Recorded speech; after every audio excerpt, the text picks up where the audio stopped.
रावण के जन्म की कथा। जब श्री राम अयोध्या में राज्य करने लगे, तब एक दिन समस्त ऋषि मुनि श्री रघुनाथ जी का अभिनंदन करने के लिए अयोध्यापुरी में आए। श्री रामचंद्र जी ने उन सबका यथोचित सत्कार किया। वार्तालाप करते हुए अगस्त्य मुनि कहने लगे, युद्ध में आपने जो रावण का संहार किया वह कोई बड़ी बात नहीं है, परंतु द्वंद्व युद्ध में लक्ष्मण के द्वारा इंद्रजित का वध सबसे अधिक आश्चर्य की बात है। यह मायावी राक्षस युद्ध में सब प्राणियों के लिए अवध्य था। उनकी बात सुनकर रामचंद्र जी को बड़ा आश्चर्य हुआ। वे बोले, मुनिवर रावण और कुंभकर्ण भी तो महान पराक्रमी थे, फिर आप केवल इंद्रजित मेघनाद की ही इतनी प्रशंसा क्यों करते हैं? महोदर, प्रहस्त, विरूपाक्ष भी कम वीर न थे। इस पर अगस्त्य मुनि बोले, इस प्रश्न का उत्तर देने से पहले मैं तुम्हें रावण के जन्म, वर प्राप्ति आदि का विवरण सुनाता हूँ। ब्रह्मा जी के पुलस्त्य नामक पुत्र हुए थे, जो उन्हीं के समान तेजस्वी और गुणवान थे। एक बार वे महागिरी पर तपस्या करने गए। वह स्थान अत्यंत रमणीक था, इसलिए ऋषियों, नागों, राजर्षियों आदि की कन्याएं वहां क्रीड़ा करने आ जाती थीं। इससे उनकी तपस्या में विघ्न पड़ता था। उन्होंने उन्हें वहां आने से मना किया। जब वे नहीं मानी तो उन्होंने शाप दे दिया कि कल से जो लड़की यहाँ मुझे दिखाई देगी वह गर्भवती हो जाएगी। शेष सब कन्याओं ने तो वहां आना बंद कर दिया, परंतु राजर्षि तृणबिंदु की कन्या शाप की बात से अनजान होने के कारण उस आश्रम में आ गई और महर्षि के दृष्टि पड़ते ही गर्भवती हो गई। जब तृणबिंदु को यह बात मालूम हुई तो उन्होंने अपने कन्या को पत्नी के रूप में महर्षि को अर्पित कर दिया। इस प्रकार विश्रवा का जन्म हुआ, जो अपने पिता के समान वेदविद और धर्मात्मा हुआ। महामुनि भरद्वाज ने अपनी कन्या का विवाह विश्रवा से कर दिया। उनके वैश्रवण नामक पुत्र हुआ। वह भी धर्मात्मा और विद्वान था। उसने भारी तपस्या करके ब्रह्मा जी को प्रसन्न किया और यम, इंद्र तथा वरुण के सदृश लोकपाल का पद पाया। फिर उसने त्रिकूट पर्वत पर बसी लंका को अपना निवास स्थान बनाया और राक्षसों पर राज्य करने लगा। श्री राम ने आश्चर्य से पूछा, तो क्या कुबेर और रावण से भी पहले लंका में मांसभक्षी राक्षस रहते थे? फिर उनका पूर्वज कौन था? यह सुनने के लिए मुझे कौतूहल हो रहा है। तब अगस्त्य जी बोले, पूर्व काल में ब्रह्मा जी ने अनेक जल जंतु बनाए और उनसे समुद्र के जल की रक्षा करने के लिए कहा। तब उन जंतुओं में से कुछ बोले कि हम इसका रक्षा करेंगे और कुछ ने कहा कि हम इसका यक्षण पूजा करेंगे। इस पर ब्रह्मा जी ने कहा कि जो रक्षण करेगा वह राक्षस कहलाएगा और जो यक्षण करेगा वह यक्ष कहलाएगा। इस प्रकार वे दो जातियों में बंट गए। राक्षसों में हेति और प्रति दो भाई थे। प्रहेति तपस्या करने चला गया, परंतु हेति ने भया से विवाह किया, जिससे उसके विद्युत्केश नामक पुत्र उत्पन्न हुआ। विद्युत्केश के सुकेश नामक पराक्रमी पुत्र हुआ। सुकेश के माल्यवान, सुमाली और माली नामक तीन पुत्र हुए। तीनों ने ब्रह्मा जी की तपस्या करके यह वरदान प्राप्त कर लिए कि हम लोगों का प्रेम अटूट हो और हमें कोई पराजित न कर सके। वर पाकर वे निर्भय हो गए और सुरों, असुरों को सताने लगे। उन्होंने विश्वकर्मा से एक अत्यंत सुंदर नगर बनाने के लिए कहा। इस पर विश्वकर्मा ने उन्हें लंकापुरी का पता बताकर भेज दिया। वहां वे बड़े आनंद के साथ रहने लगे। माल्यवान के बज्रमुष्टि, विरूपाक्ष, दुर्मुख, सुप्तघ्न, यज्ञकोप, मत्त और उन्मत्त नामक 7 पुत्र हुए। सुमाली के प्रहस्त्र, अकंपन, विकट, कालिकामुख, धूम्राक्ष, दंड, सुपार्श्व, संघनादी, प्रधस एवं भारकर्ण नाम के 10 पुत्र हुए। माली के अनल, अनिल, हर और संपाति नामक 4 पुत्र हुए। ये सब बलवान और दुष्ट प्रकृति होने के कारण ऋषि मुनियों को कष्ट दिया करते थे। उनके कष्टों से दुखी होकर ऋषि मुनि जब भगवान विष्णु की शरण में गए तो उन्होंने आश्वासन दिया कि हे ऋषियों, मैं इन दुष्टों का अवश्य ही नाश करूंगा।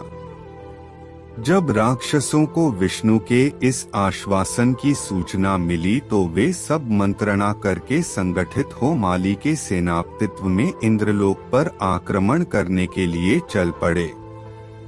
समाचार पाकर भगवान विष्णु ने अपने अस्त्र शस्त्र संभाले और राक्षसों का संहार करने लगे। सेनापति माली सहित बहुत से राक्षस मारे गए और शेष लंका की ओर भाग गए। जब भागते हुए राक्षसों का भी नारायण संहार करने लगे तो माल्यवान क्रुद्ध होकर युद्ध भूमि में लौट पड़ा। भगवान विष्णु के हाथों अंत में वह भी काल का ग्रास बना। शेष बचे हुए राक्षस सुमाली के नेतृत्व में लंका को त्याग कर पाताल में जा बसे और लंका पर कुबेर का राज्य स्थापित हुआ। अब मैं तुम्हें रावण के जन्म की कथा सुनाता हूँ। राक्षसों के विनाश से दुखी होकर सुमाली ने अपनी पुत्री कैकसी से कहा कि पुत्री, राक्षस वंश के कल्याण के लिए मैं चाहता हूँ कि तुम परम पराक्रमी महर्षि विश्रवा के पास जाकर उनसे पुत्र प्राप्त करो। वही पुत्र हम राक्षसों की देवताओं से रक्षा कर सकता है। ने अगस्त्य मुनि ने कहना जारी रखा। पिता की आज्ञा पाकर कैकसी विश्रवा के पास गई।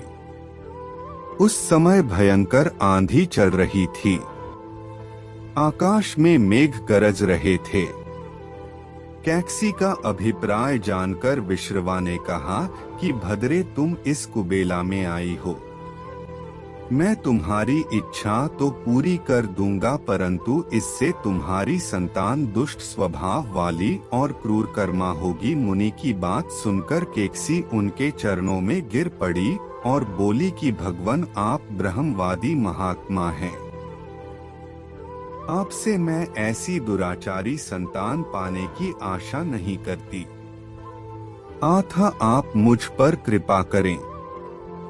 कैकसी के वचन सुनकर मुनि विश्रवा ने कहा कि अच्छा, तो तुम्हारा सबसे छोटा पुत्र सदाचारी और धर्मात्मा होगा। इस प्रकार कैकसी के 10 मुख वाले पुत्र का जन्म हुआ, जिसका नाम दशग्रीव रखा गया। उसके पश्चात कुंभकर्ण, शूर्पणखा और विभीषण के जन्म हुए। दशग्रीव और कुंभकर्ण अत्यंत दुष्ट थे, किंतु विभीषण धर्मात्मा प्रकृति का था। अपने भाई वैश्रवण से भी अधिक पराक्रमी और शक्तिशाली बनने के लिए दशग्रीव ने अपने भाइयों सहित ब्रह्मा जी की तपस्या की। ब्रह्मा के प्रसन्न होने पर दशग्रीव ने मांगा कि मैं गरुड़, नाग, यक्ष, दैत्य, दानव, राक्षस तथा देवताओं के लिए अवध्य हो जाऊं। ब्रह्मा जी ने तथास्तु कहकर उसकी इच्छा पूरी कर दी। विभीषण ने धर्म में अविचल मति का और कुंभकर्ण ने वर्षों तक सोते रहने का वरदान पाया। फिर दशग्रीव ने लंका के राजा कुबेर को विवश किया कि वह लंका छोड़कर अपना राज्य उसे सौंप दे। अपने पिता विश्रवा के समझाने पर कुबेर ने लंका का परित्याग कर दिया और रावण अपनी सेना, भाइयों तथा सेवकों के साथ लंका में रहने लगा। लंका में जम जाने के बाद अपने बहन शूर्पणखा का विवाह कालका के पुत्र दानवराज विद्युविहना के साथ कर दिया। उसने स्वयं दिति के पुत्र मय की कन्या मंदोदरी से विवाह किया, जो हेमा नामक अप्सरा के गर्भ से उत्पन्न हुई थी। विरोचन कुमार बलि की पुत्री वज्रज्वला से कुंभकर्ण का और गंधर्वराज महात्मा शैलूष की कन्या सरमा से विभीषण का विवाह हुआ। कुछ समय पश्चात मंदोदरी ने मेघनाद को जन्म दिया, जो इंद्र को परास्त कर संसार में इंद्रजित के नाम से प्रसिद्ध हुआ। सत्ता के मद में रावण उच्छृंखल हो देवताओं, ऋषियों, यक्षों और गंधर्वों को नाना प्रकार से कष्ट देने लगा। एक बार उसने कुबेर पर चढ़ाई करके उसे युद्ध में पराजित कर दिया और अपनी विजय की स्मृति के रूप में कुबेर के पुष्पक विमान पर अधिकार कर लिया। उस विमान का वेग मन के समान तीव्र था। वह अपने ऊपर बैठे हुए लोगों की इच्छानुसार छोटा या बड़ा रूप धारण कर सकता था।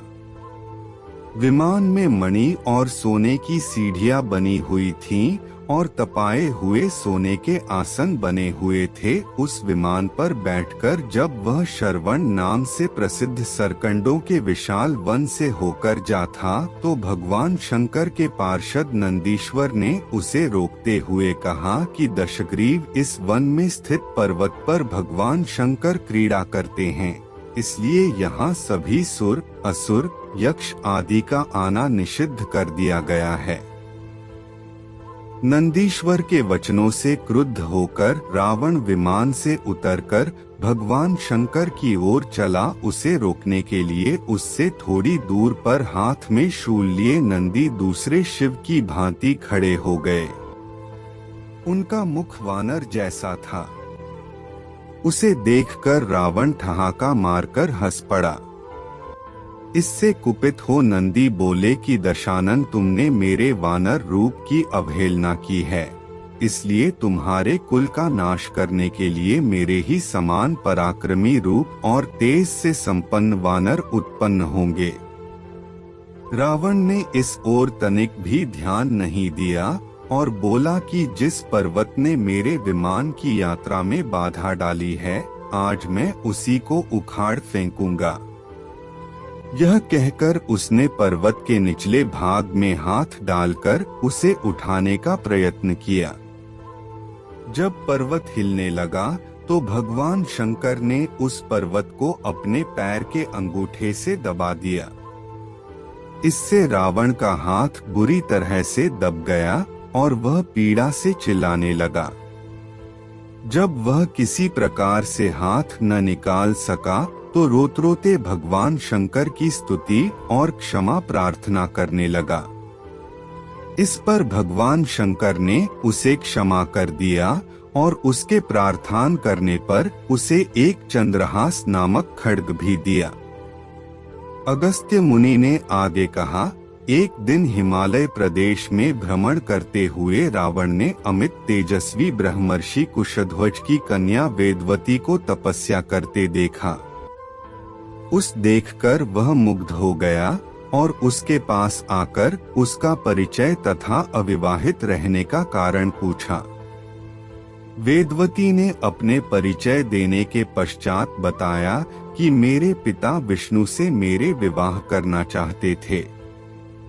इससे क्रुद्ध होकर मेरी कामना करने वाले दैत्यराज शंभु ने सोते में उनका वध कर दिया। उनके मरने पर मेरी माता भी दुखी होकर चिता में प्रविष्ट हो गई। तब से मैं अपने पिता के इच्छा पूरी करने के लिए भगवान विष्णु की तपस्या कर रही हूँ। उन्हीं को मैंने अपना पति मान लिया है। पहले रावण ने वेदवती को बातों में फुसलाना चाहा, फिर उसने जबरदस्ती करने के लिए उसके केश पकड़ लिए। वेदवती ने एक ही झटके में पकड़े हुए केश काट डाले।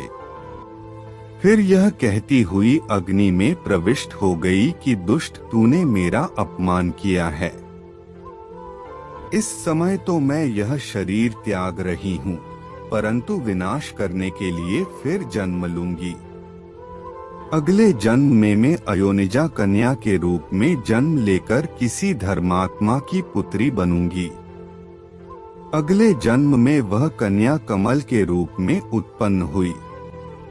उस सुंदर कांति वाली कमल कन्या को एक दिन रावण अपने महलों में ले गया। उसे देखकर ज्योतिषियों ने कहा कि राजन, यदि यह कमल कन्या आपके घर में रही तो आपके और आपके कुल के विनाश का कारण बनेगी। यह सुनकर रावण ने उसे समुद्र में फेंक दिया। वहां से वह भूमि को प्राप्त होकर राजा जनक के यज्ञ मंडप के मध्यवर्ती भूभाग में जा पहुंची। वहां राजा द्वारा हल से जोती जाने वाली भूमि से वह कन्या फिर प्राप्त हुई। वही वेदवती सीता के रूप में आपकी पत्नी बनी और आप स्वयं सनातन विष्णु हैं। इस प्रकार आपके महान शत्रु रावण को वेदवती ने पहले ही अपने शाप से मार डाला था। आप तो उसे मारने में केवल निमित्त मात्र थे। अनेक राजा महाराजाओं को पराजित करता हुआ दशग्रीव इक्ष्वाकु वंश के राजा अनर्ण्य के पास पहुंचा, जो अयोध्या पर राज्य करते थे। उसने उन्हें भी द्वंद्व युद्ध करने अथवा पराजय स्वीकार करने के लिए ललकारा। दोनों में भीषण युद्ध हुआ, किंतु ब्रह्मा जी के वरदान के कारण रावण उनसे पराजित न हो सका। जब अनर्ण्य का शरीर बुरी तरह से क्षत विक्षत हो गया तो रावण इक्ष्वाकु वंश का अपमान और उपहास करने लगा। इससे कुपित होकर अनर्ण्य ने उसे शाप दिया कि तूने अपने व्यंग्यपूर्ण शब्दों से इक्ष्वाकु वंश का अपमान किया है, इसलिए मैं तुझे शाप देता हूँ कि महात्मा इक्ष्वाकु के इसी वंश में दशरथ नंदन राम का जन्म होगा, जो तेरा वध करेंगे। यह कहकर राजा स्वर्ग सिधार गए।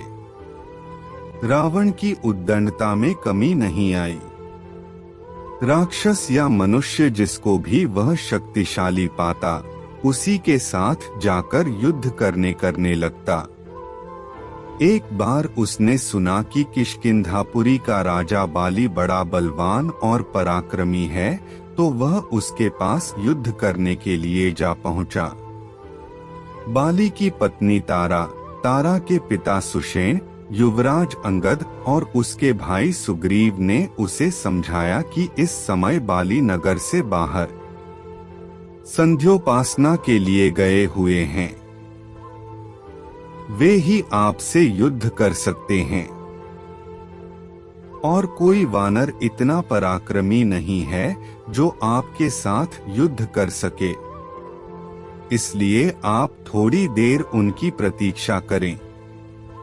फिर सुग्रीव ने कहा कि राक्षसराज सामने जो शंख जैसे हड्डियों के ढेर लगे हैं, वे बाली के साथ युद्ध की इच्छा से आए आप जैसे वीरों के ही हैं।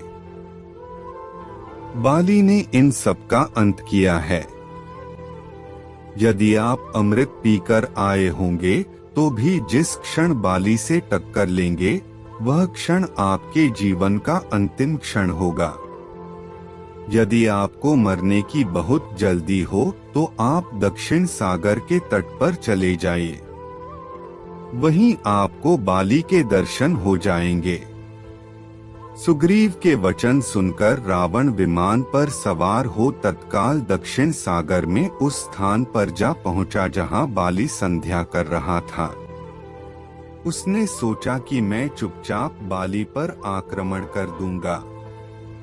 बाली ने रावण को आते देख लिया, परंतु वह तनिक भी विचलित नहीं हुआ और वैदिक मंत्रों का उच्चारण करता रहा। जो ही उसे पकड़ने के लिए रावण ने पीछे से हाथ बढ़ाया, सतर्क बाली ने उसे पकड़कर अपनी काख में दबा लिया और आकाश में उड़ चला। रावण बार बार बाली को अपने नखों से कचोटता रहा, किंतु बाली ने उसकी कोई चिंता नहीं की। तब उसे छुड़ाने के लिए रावण के मंत्री और अनुचर उसके पीछे शोर मचाते हुए दौड़े, परंतु वे बाली के पास तक न पहुंच सके। इस प्रकार बाली रावण को लेकर पश्चिमी सागर के तट पर पहुंचा। वहां उसने संध्योपासना पूरी की। फिर वह दशानन को लिए हुए किष्किंधा लौटा।